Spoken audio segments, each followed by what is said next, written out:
அது கூட நம்ம நெத்தி கண்ணத்துல கூட இந்த கண்ணத்துல வாயில நல்லா கொடுக்க தெரியும். ஆனா ஒழுங்கா படுக்க மாட்டாங்க. குத்துன கை கேட்டா தூக்கம் ரொம்ப தூக்கம் வருதுடா. கைட்டு இல்லாம பாட்டுக்கு அவன் தூக்கம் வந்தா தூங்கட்டும், அமைதியா இருமா, கழட்டாத.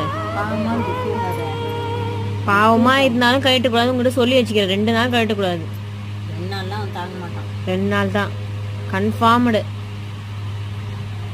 சரிம்மா உங்க பட்டு கன்ஃபார்மா கழட்டவே கூடாது. என் சவரப்பட்டி இது, என் லால் குட்டி இது, என் குட்டி குட்டி இது. அம்மாவை கோவப்படாதடி, அம்மா சாரிடி, அவுத்துறேன்டி, நாளைக்கு அவுத்துறேன்டி, நைட்டுக்கு அவுத்துறேன். ஓகே